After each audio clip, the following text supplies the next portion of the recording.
வயலோ வயலோ வயலோ செழிக்க வாழ்வு தந்தானே, வயலோ வாழ்வு தந்தானே.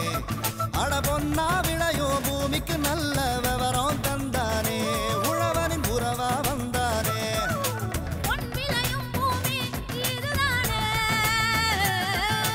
வயலோ வயலோ வயலோ செழிக்க வாழ்வு தந்தானே, வயலோ வாழ்வு தந்தானே. அட பொன்னா விளையோ பூமிக்கு நல்ல விவரம் தந்தானே, உழவனின் உறவா வந்தானே. தந்தன தந்தன தன தந்தானே, மண்வள பொங்கிட துணை வந்தானே. தந்தன தந்தன தன தந்தானே, மண்வள பொங்கிட துணை வந்தானே. மாத்தி யோசிச்சேங்க. மிளகாய் சாகுபடியில் வெற்றி கண்ட விவசாயி கே. அமுதா. இவர் திருச்சி மாவட்டம் தொட்டியம் தாலுகா அப்பநல்லூர் கிராம விவசாயி ஆவார். கடந்த 10 ஆண்டுகளாக காய்கறி பயிர்கள் சாகுபடி செய்து வரும் இவர் சிறுகமணி வேளாண் அறிவியல் நிலையத்தின் வழிகாட்டுதலின் மூலம் பூச்சி நிர்வாகம், நோய் நிர்வாகம் போன்றவற்றை முறையாக மேற்கொண்டு மிளகாய் சாகுபடியில் நல்ல லாபம் ஈட்டி வரும் இவரின் அனுபவங்களை நம்மிடம் கூற கேட்டபோது,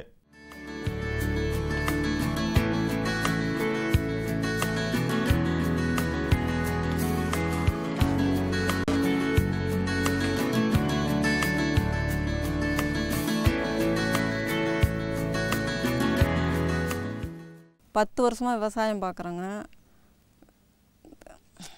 கத்திரி, மிளகாய், வெண்டங்காய், மரவள்ளி இதெல்லாம் செஞ்சிட்ருக்கோம். இப்போது மிளகாய் நட்டுருக்கோம். 5 மாதம் ஆகுது. தண்ணி பற்றாக்குறையினால் சொட்டு நீர் போட்டு இதில் நல்ல ஈல்டு கிடைக்குதுங்க.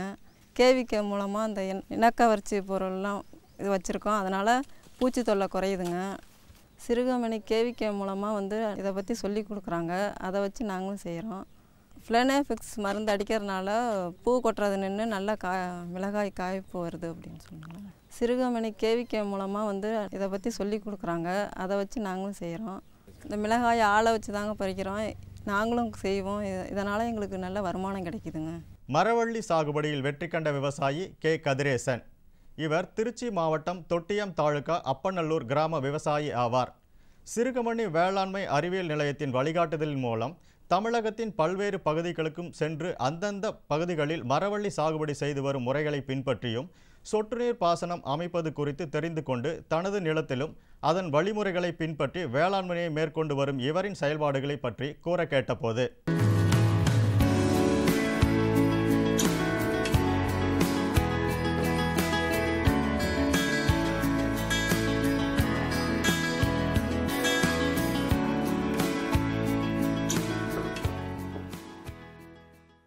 நான் ஒரு 15 வருஷமாக விவசாயம் பண்ணிகிட்ருக்கேன். நான் திருச்சி இது கேவிகே மூலயமா அறிமுகம் இது விவசாயம் தருமபுரி மாவட்டத்தில் போய் சொட்டு நீர் ட்ரிப்பெல்லாம் பார்த்துட்டு நாங்கள் விவசாயம் பண்ணுறோம். அதுக்கு முன்னாடி ஆர்டினரி சாதாரணமாக விவசாயம் பண்ணிகிட்டு இருந்தோம். அதுக்கப்புறம் இப்போ ஒரு 2007-08 அப்புறம் சொட்டு நீர் போட்டு அது கத்தரி, தக்காளி, மிளகாய், வெங்காயம், மரவள்ளி எல்லா விவசாயமும் பண்ணிகிட்ருக்கோம். இப்போ இந்த வருஷத்தில் ஸ்ரீ அபூர்வா, ஸ்ரீ அதுல்யா மரவள்ளி கிழங்கு எங்களுக்கு கேவிகே மூலியமாக கொடுத்தாங்க. அது இப்போ நல்லபடியாக வந்திருக்கு.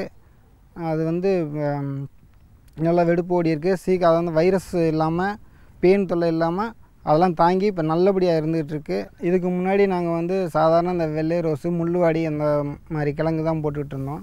அதில் கொஞ்சம் பேன் பிரச்சனைகள்லாம் நிறைய இருந்ததுனால அவங்க இது கொடுத்ததுனால இப்போ இதை பயிர் பண்ணியிருக்கோம். இது ரொம்ப நல்லாவே இருக்குது. காய்ச்சல் தாங்கி நல்லபடியாக வளரணும்னு நான் நினச்சிட்ருக்கோம். நல்லா வெடிப்பு வயலில் பார்த்தா கிழங்கு நல்லா வெடிப்பு ஓடி பார்க்கறதுக்கு நல்லா இருக்குது. எந்த இதாக இருந்தாலும் எனக்கு எதுவும் சந்தேகம், அந்த கத்தரி, தக்காளி இது நட்டாலும் சிறுகமணியில் நாங்கள் கேட்டோம்னா அவங்க எனக்கு உடனே ஆலோசனை, நீங்கள் இதுக்கு இந்த பயிருக்கு இந்த பிரச்சனைக்கு இந்த மருந்து அடிங்கன்னா அவங்க எங்களுக்கு ஆலோசனை சொல்லுவாங்க. அது பிரகாரம் நாங்கள் பண்ணிக்கிட்டு நாங்கள் விவசாயம் பண்ணிகிட்ருக்குறோம். இப்போ இந்த மரவள்ளியை பொறுத்த வரைக்கும் ரொம்ப நல்லாவே இருக்குது. அதுக்கு முன்னாடி பண்ண சாதாரண ரகத்தை விட இதில் அதிக வருமானம் வரும்னு நாங்கள் நினச்சி தான் இதை பண்ணிகிட்ருக்கோம். இது ரொம்ப சிறப்பாகவே இருக்குது, நல்லாவே இருக்குது. அதே மாதிரி நீங்கள் மற்ற விவசாயிகளும் எந்த சந்தேகமாக இருந்தாலும் நீங்கள் கேவிகேவில் கேட்டு அவங்களுடைய அறிவுறுத்தல் மேலே நல்லபடியாக பயன்படுத்தி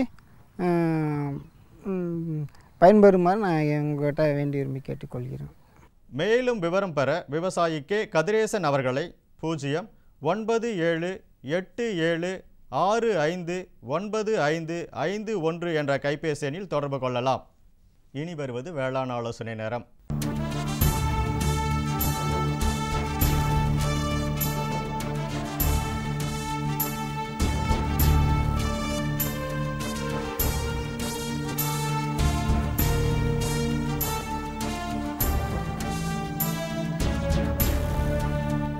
நாம் அன்றாடம் பயன்படுத்தும் உணவுப் பொருட்கள் பல்வேறு செயற்கை நிறங்களை பயன்படுத்தி கலப்படம் செய்து விற்பனை செய்யப்படுகிறது.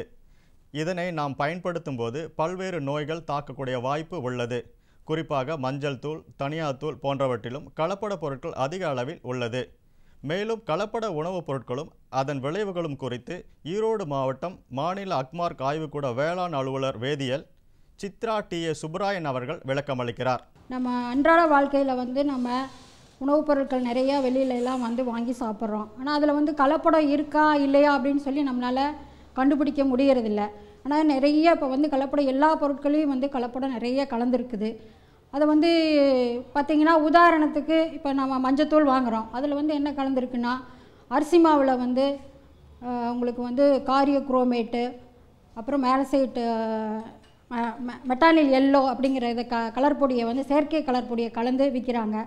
அதை நம்ம வாங்கும்போது பார்த்திங்கன்னா மஞ்சள் மாதிரி இருக்குது, வாங்கிட்டு வந்துடுறோம். ஆனால் அதனால் வந்து அந்த மாதிரி மஞ்சள் தூளை வாங்கி நம்ம உண்பதனால வந்து நமக்கு பார்த்திங்கன்னா இப்போ புற்றுநோய்ங்கிறது வந்து சர்வசாதாரணமாக வந்துட்டுருக்குது. அந்த புற்றுநோயெல்லாம் வந்து இந்த மாதிரி நம்ம கலப்படமான செயற்கை பொருட்களை வந்து நிறமி பொருட்களை கலக்கிறதுனால சாப்பிட்ற உணவுப் பொருட்களினால தான் வருது. அது இல்லாமல் பார்த்திங்கன்னா உங்களுக்கு தனியாத்தூள் பார்த்திங்கன்னா நம்ம நல்ல ஒரு மெட்டானில் மேலசைட் க்ரீன் அப்படிங்கிற ஒரு பொருளை வந்து கலக்கிறாங்க. குதிரை சாணத்தை வந்து அதில் கலக்கிறாங்க. அது பார்த்திங்கன்னா நமக்கு வாங்கும்போது தெரியறதில்ல. அது வாங்கி சாப்பிடும்போது பார்த்திங்கன்னா மூளை பாதிப்பு வருதுன்னு சொல்லி கண்டுபிடிச்சிருக்கிறாங்க.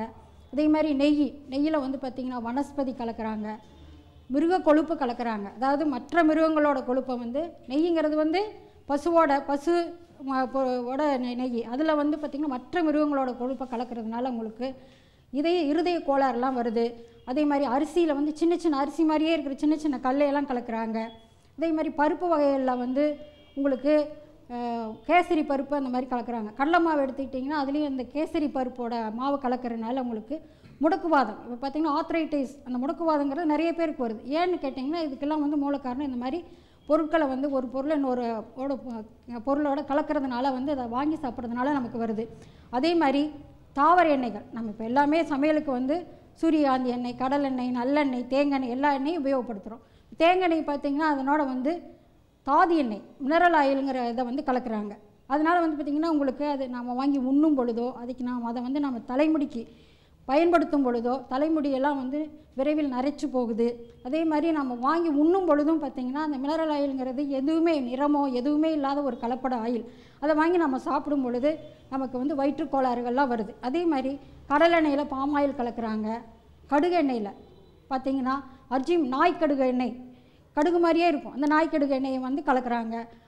அதெல்லாம் சாப்பிடும்பொழுது நமக்கு வயிற்றுப்போக்கு ஏற்படுது. அதே மாதிரி பார்த்திங்கன்னா உளுந்தம்பருப்பு, மிளகுலையெல்லாம் பார்த்திங்கன்னா உங்களுக்கு பப்பாளி விதையை கலக்கிறாங்க. அதில் வந்து இந்த கலக்கும் பொழுது அதை நான் சாப்பிடும் பொழுது நமக்கு வாந்தி பேதி அந்த மாதிரியெல்லாம் வந்து ஏற்படுது. கண் பார்வை வந்து அதனால் வந்து மங்குதுன்னு சொல்லி கண்டுபிடிச்சிருக்காங்க. இதையெல்லாம் வந்து நம்ம எப்படி கண்டுபிடிக்கிறது? அன்றாட வாழ்க்கையில் நம்ம வந்து ஓடிக்கிட்டே இருக்கிறோம், போகிறோம், ஒரு கடைக்கு ஒரு பொருள் வாங்குகிறோம், ஆனால் நம்ம அதை கண்டுபிடிக்க முடியறதில்லை. அதுக்காகத்தான் வந்து மத்திய அரசு வந்து இந்த அக்மார்க் திட்டத்தை கொண்டு வந்திருக்கு. இந்த அக்மார்க் திட்டத்தில் வந்து பார்த்திங்கன்னா தரம் பிரிக்கப்படுகிற பொருட்கள் எல்லாம் வந்து சுத்தமாக இருக்கும், கலப்படம் இல்லாமல் இருக்கும், தரத்திற்கு உத்தரவாதம் அளிக்கும். அதனால் இந்த அக்மார்க் உணவுப் பொருட்களெல்லாம் நம்ம பயன்படுத்தணும். அது எப்படி நம்ம போய் கடையில் பார்த்து வாங்குறது? நீங்கள் அக்மார்க் உணவுப் பொருட்கள் போய் பார்த்தீங்கன்னா கடையில் அது கொஞ்சம் விலை அதிகமாக தான் இருக்கும். ஆனால் அதில் வந்து தரம், சுத்தம், அது கலப்படம் வந்து சுத்தமாக இருக்காது, அதுக்கு வந்து உத்தரவாதம் இருக்காதுல்ல. அதில் வந்து பார்த்திங்கன்னா மத்திய அரசோட அக்மார்க் முத்திரை இருக்கும், அதை பார்த்து நம்ம வாங்கணும். என்ன தரத்தில் இருக்குது அப்படின்னு சொல்லி அதில் இருக்கும். எந்த ஆய்வகம் அதை வந்து ஆய்வு பண்ணியிருக்காங்க அப்படிங்கிற அந்த விவரம் இருக்கும். எவ்வளோ நாளில் வந்து எத்தனாம் தேதி அது வந்து தரம் பிரிக்கப்பட்டு பேக்கிங் செய்யப்பட்டிருக்கிறதுன்னு இருக்கும். எவ்வளோ நாளில் அது வந்து அந்த தேதி வந்து எக்ஸ்பைரி டேட் வந்து இருக்கும். அதையெல்லாம் பார்த்து நம்ம வந்து வாங்கலாம். நம்ம அப்படி வாங்கும் பொழுது அந்த முத்திரை வந்து எந்த ஒரு பாதிப்பும் இல்லாமல், அதாவது கிழிஞ்சோ அந்த முத்திரை சீட்டு வந்து கிழிஞ்சோ எந்தவித பாதிப்பும் இல்லாமல் இருக்கணும், டேமேஜ் ஆகாமல் இருக்கணும். இப்போ அரிசியிலலாம் பார்த்துக்கிட்டிங்கன்னா மூட்டையில் வருது, அதுக்கு எப்படி முத்திரை குத்துவாங்க அப்படின்னு கேட்டிங்கன்னா, அதுக்கு அவங்களோட அந்த பிராண்டு லேபிள் மேலே நம்மளோட அக்மார்க் லேபிளும் வந்து அதில் இருக்கும். அதை வந்து நம்ம பார்த்து வாங்கலாம். அந்த அக்மார்க் லேபிளில் வந்து எந்த